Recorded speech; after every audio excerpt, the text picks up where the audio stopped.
वीतराग विज्ञानता, शिव स्वरूप शिवकार, नमः त्रियोग संहार के।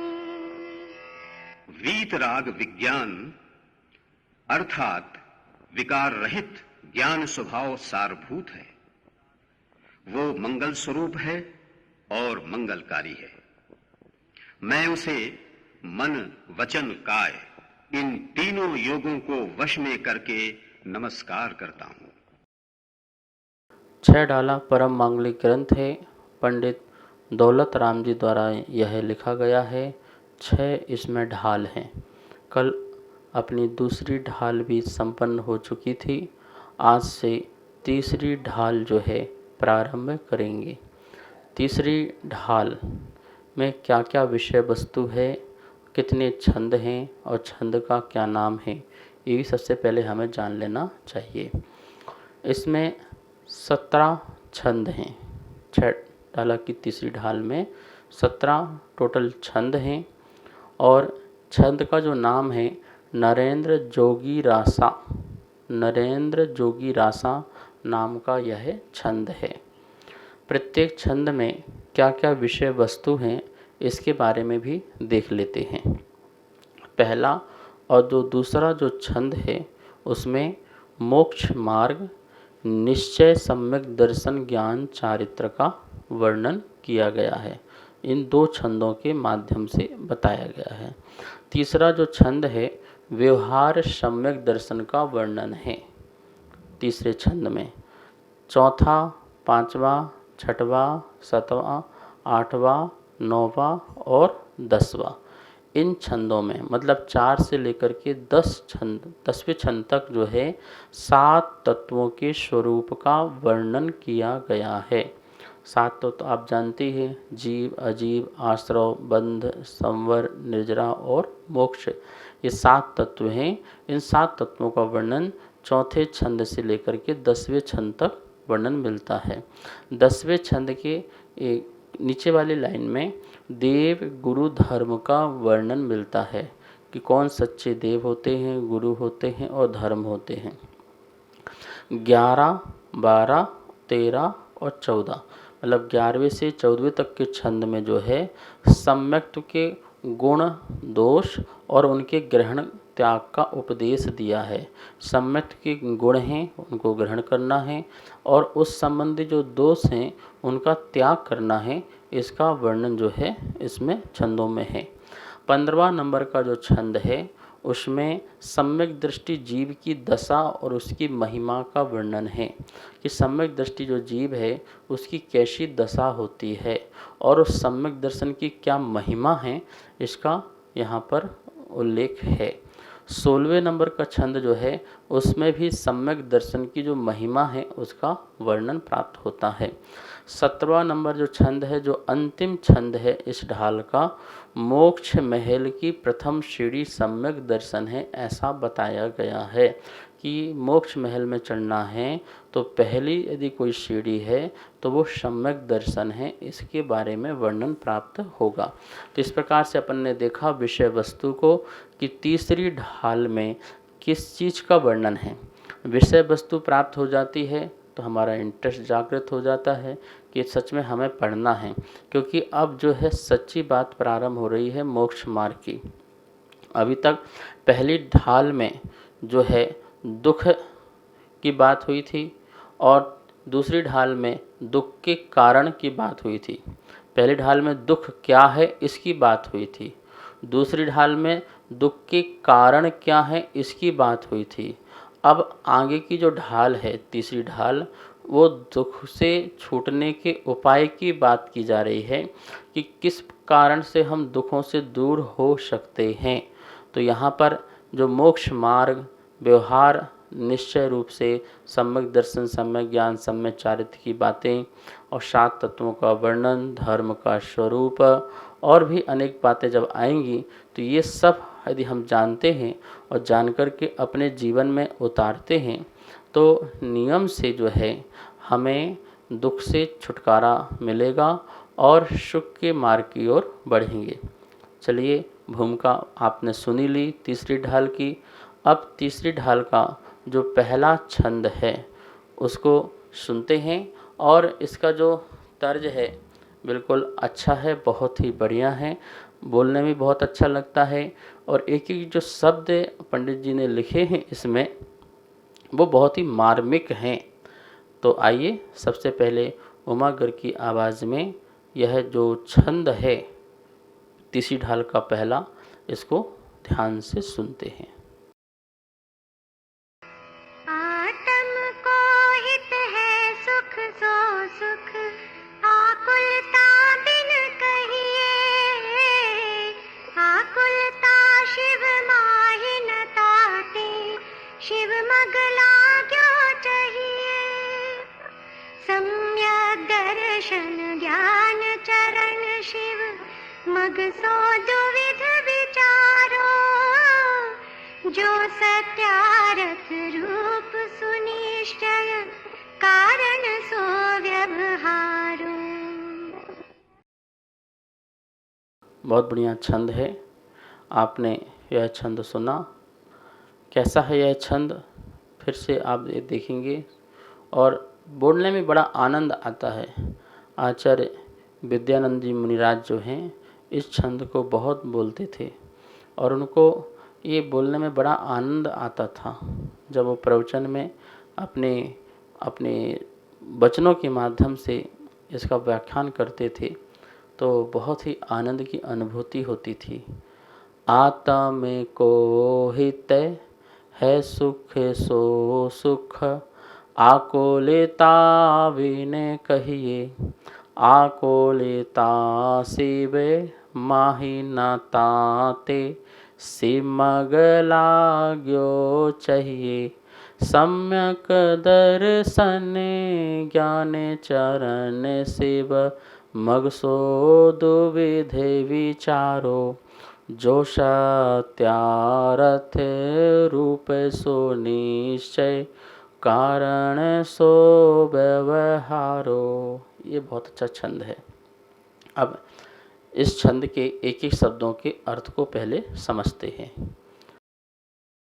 पहला शब्द है आत्म को, अर्थात आत्मा का हित कल्याण है। आत्मा का हित है, कल्याण है। सुख, सुख की प्राप्ति। आत्मा का हित, आत्मा का कल्याण है, सुख की प्राप्ति। सो वह सुख, सुख वह सुख, आकुलता विन, आकुलता रहित है। कहिए कहा जाता है। वो सुख कैसा कहा जाता है? आकुलता के बिना, मतलब आकुलता रहित सुख कहा जाता है। आकुलता, और वह जो आकुलता, जो सुख, आकुलता मतलब आकुलता रहित जो सुख है वो कहाँ पर है? शिव माही, शिव माही मोक्ष में, शिव माही मोक्ष में। जो आकुलता है शिव माही मोक्ष में ना नहीं है, और वह जो आकुलता है कहाँ पर नहीं है? शिव माही मोक्ष में नहीं है। ताते इसलिए, इसलिए शिव मग मोक्ष मार्ग में लाग्यो चाहिए। क्या होना चाहिए?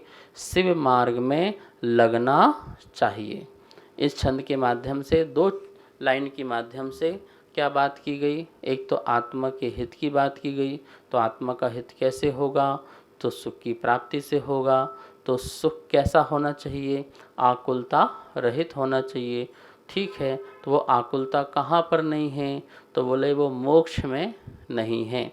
जब मोक्ष में नहीं है तो फिर हमें क्या करना चाहिए? उस मोक्ष मार्ग में हमको लगना चाहिए जहाँ पर जो है आकुलता रहित सुख की प्राप्ति होती है। ये दो छंद का अर्थ हुआ। अंतिम जो दो छंद हैं उनका भी अर्थ समझ लीजिए, फिर इसकी व्याख्यान करेंगे। सम्यक दर्शन ज्ञान चरण शिव मग। सम्यक दर्शन ज्ञान चरण, सम्यक दर्शन, सम्यक ज्ञान और सम्यक चारित, इन तीनों की एकता रूप शिवमग जो मोक्ष का मार्ग, शिवमर्ग जो मोक्ष का मार्ग, सो उस मोक्ष मार्ग का द्विविध विचारो, दो प्रकार से उसको विचारना चाहिए। जो शिव मार्ग है, जो मोक्ष मार्ग है, वो कौन सा है? सम्यक दर्शन, सम्यक ज्ञान, सम्यक चारित्र, इन तीनों की एकता ही मोक्ष मार्ग है। और उसे दो प्रकार से द्विविध विचारो, उसे दो प्रकार से विचार करना चाहिए। पहला कौन सा? जो सत्यार्थ रूप सुनिश्चय, जो सत्यार्थ, सत्यार्थ मतलब वास्तविक स्वरूप है, सो निश्चय, वह निश्चय मोक्ष मार्ग है। कारण सो व्यवहारो, और जो उसका कारण है, कारण सो जो उस निश्चय का कारण है, सो व्यवहारो, उसे व्यवहार मोक्ष मार्ग समझना चाहिए। मतलब कि कारण मतलब निमित्त कारण, वह जो निश्चय का निमित्त कारण हो, वह व्यवहार मोक्ष मार्ग समझना चाहिए। इस प्रकार से इस दोनों मतलब एक ही छंद है 4 लाइन का, और इसमें किस किस की बातें कर दी गई हैं? शिवमग की बात की गई है। शिवमग मतलब मोक्ष मार्ग की बातें की गई हैं, क्योंकि जब तक मोक्ष मार्ग के बारे में नहीं बताया जाएगा तो हम मोक्ष मार्ग में लग नहीं सकते हैं। संसार में जितने भी जीव हैं वे सुख चाहते हैं, सुख को प्राप्त करना चाहते हैं। तो यहीं पर बात की गई है कि आत्म के हित है सो सुख, आत्मा का जो हित है, जो कल्याण है, वो सुख की प्राप्ति में ही हो सकता है। तो संसार में ऐसे कितने लोग दुख चाहते हैं? दुख तो कोई भी नहीं चाहता है, सभी सुख ही चाहते हैं और सुख के लिए ही पुरुषार्थ करते हैं, सुख के लिए ही परिश्रम करते हैं। लेकिन सुख की प्राप्ति नहीं हो पाती है, क्योंकि वो सुख के लिए असल में जो सुख है उसका पुरुषार्थ नहीं करते हैं। ये तो साधनों को इकट्ठा करने के लिए पुरुषार्थ करते हैं, क्योंकि इनको भ्रम है कि मेरे पास यदि साधन होंगे तो मैं सुखी होऊंगा और साधन नहीं होंगे तो मैं दुखी होऊंगा। तो ये संसार के जितने भी भौतिक संसाधन हैं उनको इकट्ठा करने में ही लगा रहता है, जिससे उसको सुख की प्राप्ति नहीं होती है। तो छंद के माध्यम से जो बात की गई है कि आत्मा का जो सुख है, आत्मा का जो हित है, जो कल्याण है, वो सुख की प्राप्ति में होगा। तो पहले सुख की परिभाषा बताई। अच्छा, सुख आत्मा के कल्याण की, सुख की प्राप्ति से आत्मा का कल्याण होगा, पहले शिष्य को ये बता दिया। तो अच्छा बताइए, सुख किसे कहते हैं? तो आकुलता विन कहिए। जिस सुख में आकुलता नहीं है वही सुख सच्चा है, और जिस सुख में आकुलता है वो सुख सुख नहीं है, वो सुखाभास है। वो सुख जैसा दिखता है पर सुख होता नहीं है। जैसे आपको गर्मी लग रही है, आप पंखा चला लो, एसी चला लो, तो ओहो सुख मिल गया, तो लेकिन वो सुख नहीं है, वो सुखाभास है। सुख जैसा महसूस हो रहा है पर वो सुख होता नहीं है। यदि वो सुख है तो वो परमानेंट सुख दे। गर्मी में ही पंखा सुख दे, ठंड में चलाओ तो क्या होगा? फिर क्या होगा? ठंड में आप पंखा चला के देखना, ठंड में आप एसी चला के देखना, तो वो आपको फिर सुख देगा क्या? तो वो तो सुख नहीं दे रहा है, फिर तो वो दुख का कारण बन गया। क्या बन गया? दुख का कारण बन गया। तो इसका मतलब क्या हुआ कि पंखा की हवा जो है या पंखा जो है मेरे सुख का कारण नहीं हो सकता है, मैं भ्रम में था। भोजन जो है वो हमारा सुख का कारण है। तो ठीक है, बीमारी के समय में भोजन करो ना, अच्छा अच्छा बढ़िया माल खाओ ना, तब तो तुम्हारे लिए दुख का कारण हो जाएगा। फिर तुम नहीं खाओगे, तुम उसको छोड़ने का प्रयास करोगे। तो इस प्रकार से कोई भी संसार की वस्तु जो है वो सुख का कारण नहीं है, वो सुखाभास है। वो सुख जैसे हमको आभास कराता है लेकिन सुख नहीं देता, क्योंकि आकुलता है। क्या है? अब पंखा चल रहा है, तेज़ क्यों चल रहा है? कम करो, ठंडी ज़्यादा लग रही है, उसको कम करो। तो इस प्रकार से आकुलता तो बनी हुई है ना, चालू करने के लिए भी आकुलता है, बंद करने के लिए आकुलता है, हवा कम ज़्यादा लेने की भी आकुलता है। तो जिस सुख में आकुलता भरी हो वो सुख सुख नहीं हो सकता है। इस बात को हमें जानना पड़ेगा, इस बात को हमें मानना पड़ेगा और ऐसा ही हमें स्वीकार करना पड़ेगा। तो सुख क्या है? जहाँ आकुलता का अभाव है वह सुख है। संसार में कोई व्यक्ति शुभ कार्य करता है, कोई व्यक्ति अशुभ कार्य करता है, या एक ही व्यक्ति कभी शुभ करता है और कभी अशुभ करता है। तो शुभ कार्य में भी आकुलता होती है और अशुभ कार्य में भी आकुलता होती है। तो दोनों ही आकुलता ही होती है। आकुलता मतलब विकल्प होता है, बिना विकल्प के आपकी प्रवृत्ति नहीं होती है। तो प्रवृत्ति विकल्पात्मक हो रही है और वो जो विकल्पात्मक प्रवृत्ति है वही प्रवृत्ति हमारी आकुलता का कारण है। उसी आकुलता को छोड़ने का, उसी आकुलता का त्याग करने का जो पुरुषार्थ हुआ करता है वही पुरुषार्थ आत्मा का हित है, वही पुरुषार्थ आत्मा के कल्याण में कारण है। ठीक है ना? तो आत्मा का हित किसमें है? सुख की प्राप्ति में। सुख कैसा होता है? कैसा सुख होता है? आकुलता के अभाव को सुख कहा गया है। बिल्कुल निराकुल हो जाना, बिल्कुल निराकुल हो जाना, उसका नाम सुख है। सिद्ध परमात्मा को क्या आकुलता है बताइए? कोई आकुलता है? जैसे संसार में कितनी आकुलता है, खाने की, पीने की, सोने की, उठने की, सजने की, संवरने की, आने की, जाने की, बोलने की, सुनने की, सुनाने की, कितनी आकुलताएं हैं। 24 घंटे सुबह से लेकर के शाम तक, मतलब कि सोना भी, निद्रा भी एक आकुलता है। उसमें भी सपने, उसमें भी कुछ बातें, ये सब जो है 24 घंटे, ऐसा भी एक सेकंड खाली नहीं होता है जिसमें यह जीव जो है निराकुल हो पाता है। मतलब कि आकुलता ही आकुलता सदा बनी रहती है। तो ऐसी आकुलता का अभाव सिद्ध परमात्मा में है। तो सिद्ध परमात्मा बिल्कुल पूर्ण निराकुल हैं और वही पूर्ण निराकुलता की प्राप्ति के लिए हमें लगना चाहिए, हमें उस मार्ग में बढ़ना चाहिए। तो जब पूछा गया, अच्छा आकुलता का अभाव जो सुख है, ये तो बहुत अच्छी बात कही आपने कि जहाँ आकुलता नहीं है वो वही सच्चा सुख है। तो भैया बताओ ऐसा सुख कहाँ मिलेगा? हमें तो वो वाला सुख चाहिए। अब तो आपने बता तो दिया कि ऐसा सुख है, हमें तो वो दुकान बताओ कि वो सुख कहाँ मिलेगा। तो बोले हम बताते हैं वो दुकान कहाँ है। तो बोले मोक्ष माही, मोक्ष में कैसा है? वह जो सुख है वह कहाँ पर है? मोक्ष में है। वह सुख जो है सिद्धालय में रहने वाले जो सिद्ध जीव हैं उनमें हैं, उनमें इस प्रकार का मोक्ष सुख है। अर्थात हमें मोक्ष में ही सुख मिलेगा। अच्छा मोक्ष में सुख मिलेगा तो हमें तो उपाय बताओ कि हम मोक्ष कैसे जाएं। अब तो सीधी सी बात बताओ, हमसे तो रहा नहीं जा रहा है कि हम वो सुख कैसे प्राप्त करें। तो हमें उसका उपाय बताओ जिसके कारण हम मोक्ष जाएं और वो हमें सुख की प्राप्ति हो जाए। तो ठीक है ना? तैयार हो जाइए बिल्कुल। अब हम आपको उस मोक्ष में ले जाने वाले हैं जिसमें सुख मिलने वाला है। तो कितने लोग तैयार हैं साथ चलने के लिए? कितने लोग तैयार हैं दीक्षित होने के लिए? कितने लोग तैयार हैं उस सुख को प्राप्त होने के लिए? आप आज डिसाइड कर लेना और कल फिर अपन इसकी चर्चा करेंगे। समय हो गया है, आइए माँ जनवाणी की स्तुति करते हैं। वाणी के ज्ञान ते सूझे लोकालोक, सो वाणी मस्तक नमो,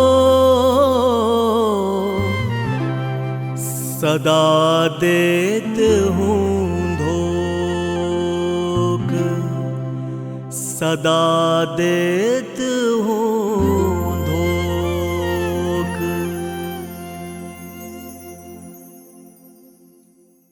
इस कार्यक्रम के पुण्यार्जक थे श्री खंडेलवाल दिगंबर जैन मंदिर, राजा बाजार, कनॉट प्लेस, नई दिल्ली एवं श्री खंडेलवाल दिगंबर जैन मंदिर, वैदवाड़ा, दिल्ली थे श्रेष्ठी श्रीमान पन्नालाल जी, श्रीमती सरोज, राहुल, बिट्टू, रुचि सरावगी, बेंगलोर, अशोक मधु पहाड़िया, गुवाहाटी, आसाम। ऑप्शन अशोक मधु पहाड़िया, गुवाहाटी, आसाम। राहुल, रोहित, कीर्ति, चांदनी, हिरिंश्री, दीवु वाणी युगम हृदय पहाड़िया परिवार गुवाहाटी।